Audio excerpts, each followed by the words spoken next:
नमस्कार मित्रों, जैसा कि आप सभी जानते हैं, हम एमपीपीएससी असिस्टेंट प्रोफेसर परीक्षा के पाठ्यक्रम पर आधारित बिंदुवार वार्तालाप कर रहे हैं, बातचीत कर रहे हैं और इसके अंतर्गत हम इकाई 8 में काव्यशास्त्र पर बात कर रहे हैं और उन्हीं के सारे बिंदुओं पर बात कर रहे हैं। और अभी तक हमने काव्यशास्त्र के कुछ बिंदु उठाए हैं। भारतीय काव्यशास्त्र की अवधारणा, काव्य हेतु, काव्य प्रयोजन, शब्द शक्ति, रस संप्रदाय, रस का स्वरूप, रस निष्पत्ति, साधारणीकरण और रस के प्रकार, अलंकार सिद्धांत भी हो गया है, अलंकारवादी आचार्य भी हो गए हैं, अलंकार के प्रमुख प्रकार भी हो गए हैं। अब हम ध्वनि सिद्धांत की बात कर रहे हैं।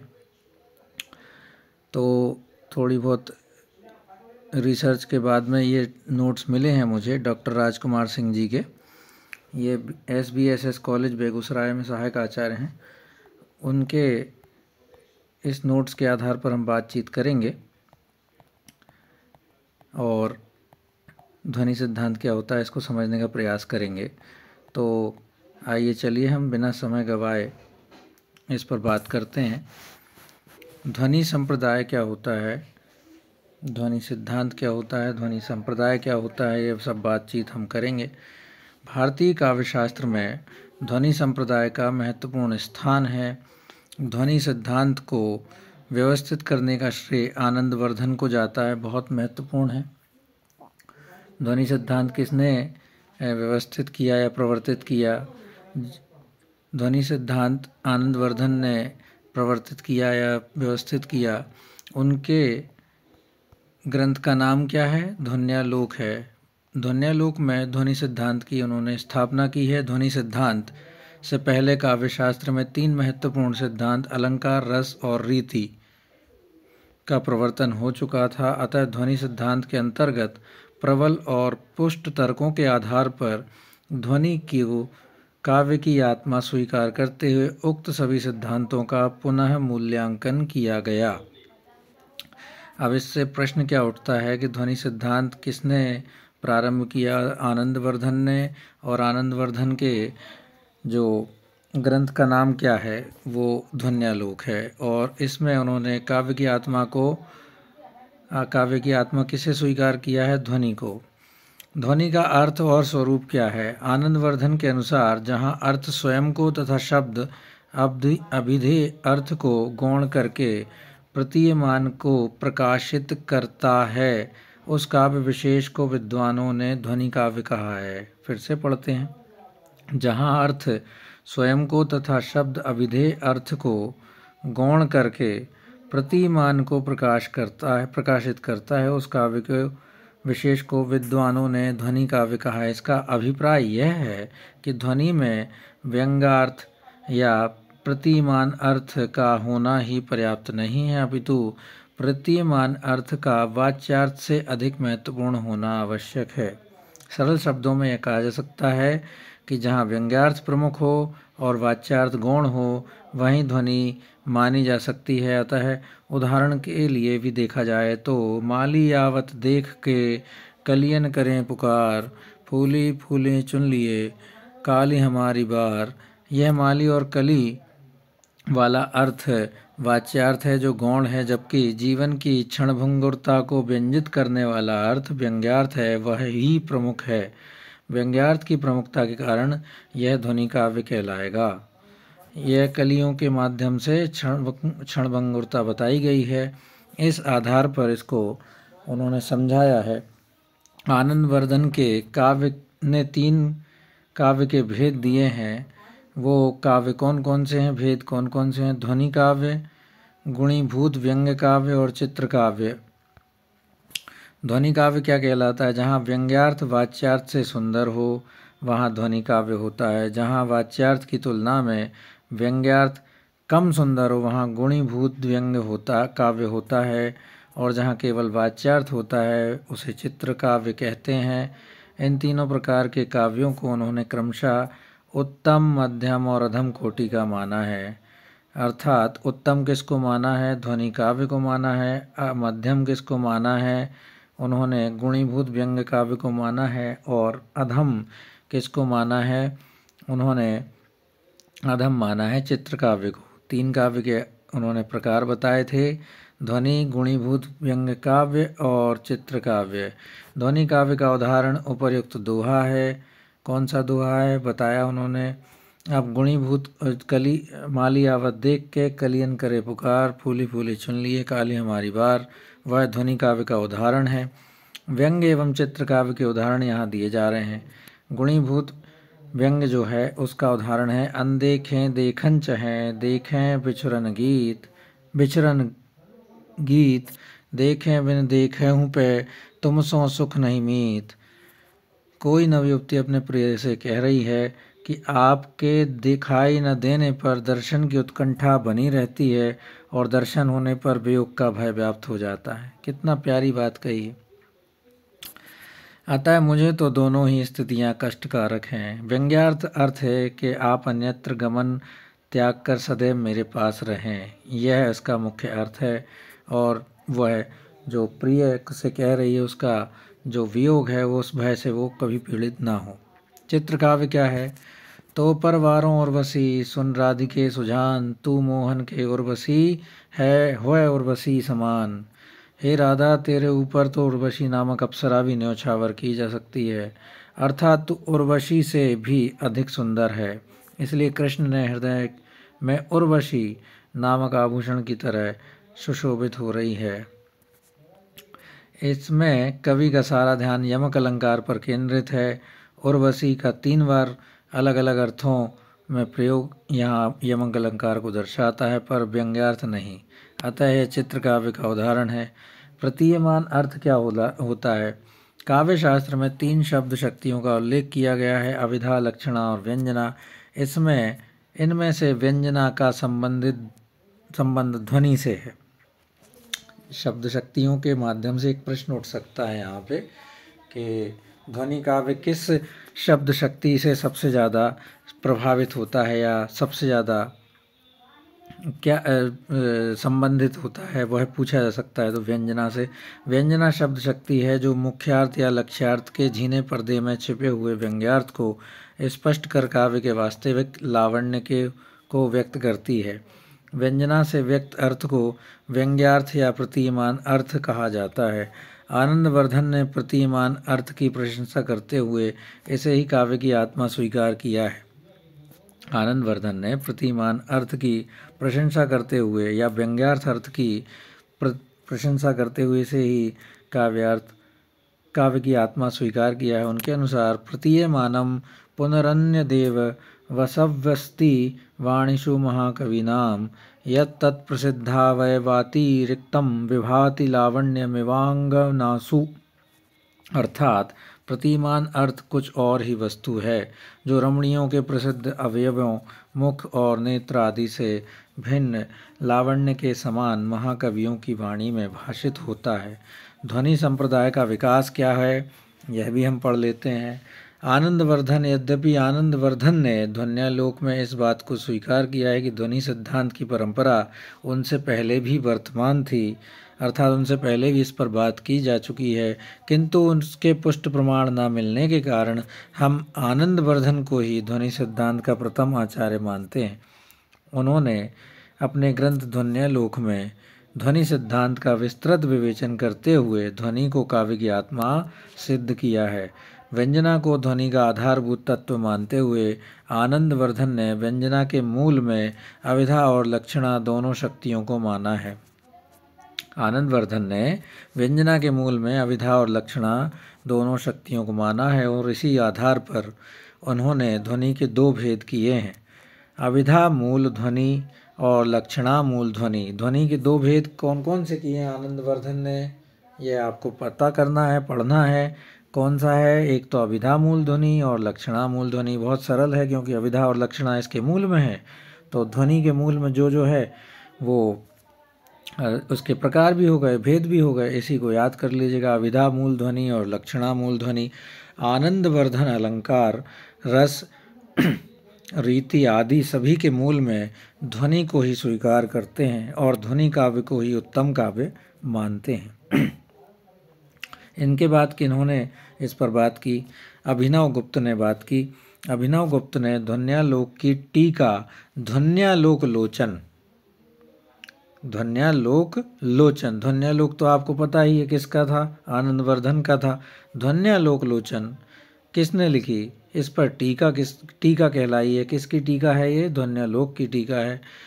ध्वन्यालोक लोचन नाम से लिखी उन्होंने ये टीका और अत्यंत लोकप्रिय सिद्ध हुई। इस ग्रंथ में के द्वारा उन्होंने ध्वनि सिद्धांत को पल्लवित और विकसित किया और इस बात को स्पष्ट किया कि ध्वनिवादियों की व्यंजना शक्ति ही रस की अभिव्यक्ति कर सकती है। रस की अभिव्यक्ति कौन कर सकता है, ध्वनिवादियों की व्यंजना, क्योंकि रस भाव आदि का बोध व्यंग्य रूप में ही हुआ करता है। अपने इस विवेचन द्वारा अभिनव गुप्त ने रस सिद्धांत ध्वनि सिद्धांत को परस्पर प्रगाढ़ रूप से संबद्ध कर दिया। रस सिद्धांत और ध्वनि सिद्धांत को अभिनव गुप्त ने संबंधित कर दिया। कैसे करा, अपने ध्वन्यालोक लोचन में ध्वनि संप्रदाय के ऊपर बात करके। अभिनव गुप्त मूलतः रसवादी आचार्य थे। ये भी आपको याद रखना है कि अभिनव गुप्त कौन से वाद के आचार्य थे, वे रसवादी आचार्य थे और रस की सम्यक पुष्टि के लिए उन्होंने ध्वनि सिद्धांत का महत्व को प्रदान किया है। ध्वनि सिद्धांत को महत्व प्रदान किया है किसको, रस की सम्यक पुष्टि के लिए, और सिद्ध किया कि रस वाच्य न होकर व्यंग्य होता है। अभिनव गुप्त ने रस को वाच्य नहीं व्यंग्य माना है। उन्होंने यह भी स्थापित किया कि रस ध्वनि ही काव्य की आत्मा है। दूसरे शब्दों में वे ध्वनि सौंदर्य से युक्त रसात्मक काव्य को सर्वश्रेष्ठ मानते हैं। मम्मट का काव्यशास्त्र, अगले ध्वनि सिद्धांत पर बात करने वाले अगले आचार्य थे मम्मट। मम्मट का काव्यशास्त्र में महत्वपूर्ण योगदान है। वे एक सुलझे हुए प्रतिभाशाली आचार्य थे। यद्यपि उन्हें रसवादी आचार्य ही माना जाता है, तथापि वे ध्वनि सिद्धांत के भी प्रबल पक्षधर थे। ध्वनि सिद्धांत के विरोधियों ने ध्वनि के विरोध में जो तर्क दिए थे, मम्मट ने उनका विद्वत्तापूर्ण ढंग से खंडन किया और इस प्रकार ध्वनि सिद्धांत को सुदृढ़ आधार प्रदान किया। इसलिए मम्मट को ध्वनि सिद्धांत ध्वनि प्रस्थापन परमाचार्य कहा जाता है। ध्वनि प्रस्थापन परमाचार्य किसे कहा जाता है, बहुत अच्छा प्रश्न हो सकता है। किसको कहा जाता है ध्वनि प्रस्थापन, ये मम्मट को कहा जाता है। अपने ग्रंथ काव्य प्रकाश में मम्मट का मत है कि रस कभी अविधा से वाच्य नहीं हो सकता। जहाँ विभावादि का चित्रण होता है वहीं रसानुभूति होती है, अतः रसानुभूति को विभावादि पर आश्रित माना जाता है।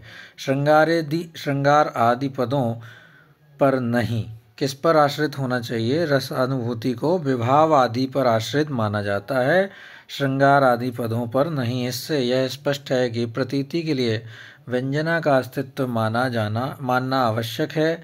मम्मट ने व्यंजना शक्ति की सत्ता को स्वीकार किया है और ध्वनिवादी आचार्यों की मान्यताओं में एक रूपता लाने का ऐतिहासिक कार्य संपन्न किया। ध्वनि विरोधी आचार्य कौन थे, यह भी बात कर लेते हैं। ध्वनि विचार विरोधी आचार्यों में प्रमुख थे मुकुल भट्ट, प्रतिहारेंदुराज, भट्ट नायक, कुंतक, धनंजय, महिम भट्ट। मुकुल भट्ट ने अपने ग्रंथ अविधा वृत्ति मात्र का, मुकुल भट्ट का कौन सा ग्रंथ था ये याद रखिएगा, अविधा वृत्ति मात्र का, केवल अविधा शक्ति को ही स्वीकार करते हैं। जबकि प्रतिहारेंदुराज ने अलंकार के अंतर्गत ही ध्वनि को माना है। प्रतिहारेंदुराज ने अलंकार के अंतर्गत ध्वनि को माना है, ये उसको स्वतंत्र रूप नहीं दिया। इसी प्रकार हृदय दर्पण के स्वयता प्रसिद्ध मीमांसक एवं रस समर्थक भट्ट नायक ने भी भावकत्व और भोजकत्व व्यापारों की कल्पना कर व्यंजना को स्वीकार नहीं किया।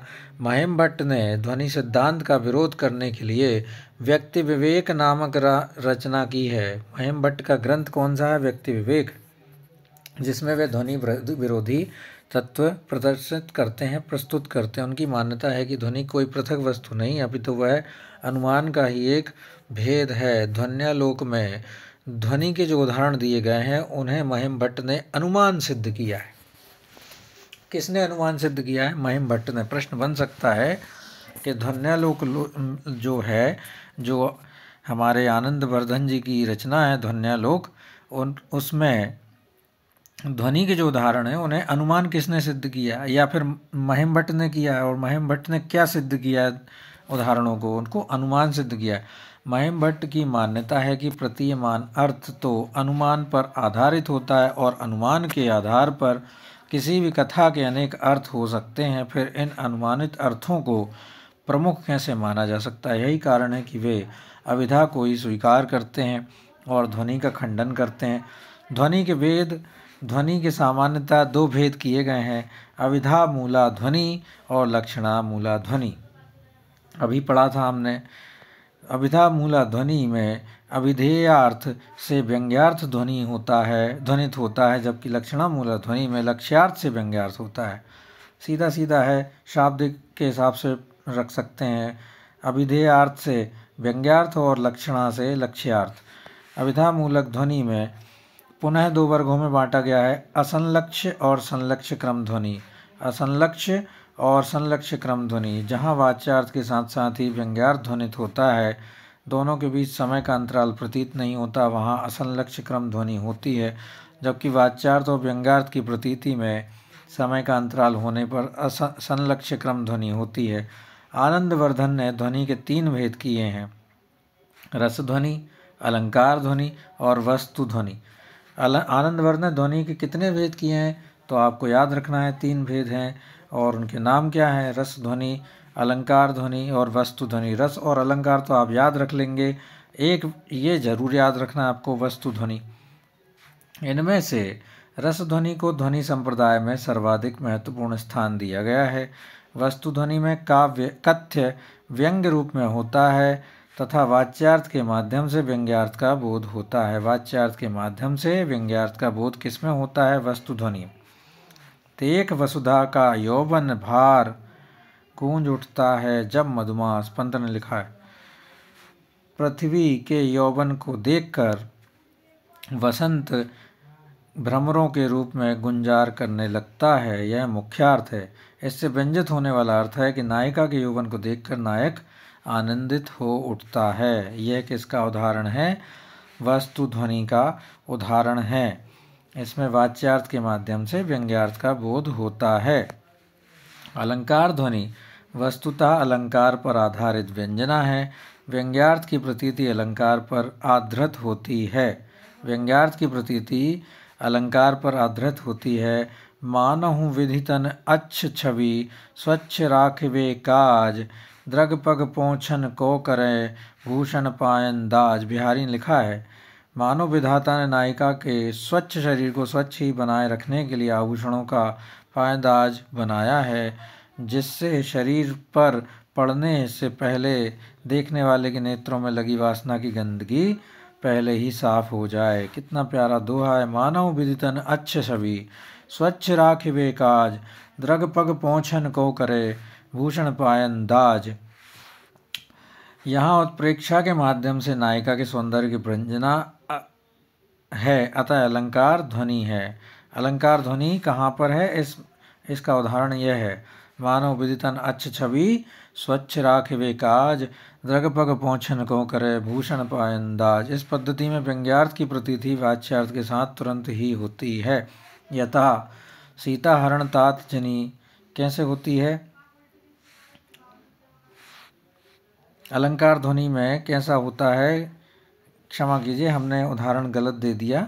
उदाहरण ये था, ध्वनि अलंकार ध्वनि पर यह भी था और इसका ये भी एक उदाहरण है। इस ध्वनि में व्यंग्यार्थ की प्रतीति वाच्यार्थ के साथ तुरंत ही होती। यथा सीता हरण तात जनि कहियु, पिता सन जाए, जो मैं राम न कुल सहित कहि दसानन आए। यहाँ व्यंग्यार्थ है कि यदि मैं राम हूँ तो रावण का कुल सहित नाश करूँगा, और वह स्वर्ग में जाकर पिता दशरथ से कहेगा कि सीता हरण करने का दंड उसे इस रूप में दिया गया, इसलिए हे तात जटायु, तुम स्वर्ग में जाकर सीता हरण की बात पिता श्री दशरथ से मत कहना। इसको फिर से पढ़ें, बहुत अच्छा उदाहरण है। सीता हरण तात जनि कहेऊ, पिता सन जाय, जो मैं राम न कुल सहित कहु दसानन आय।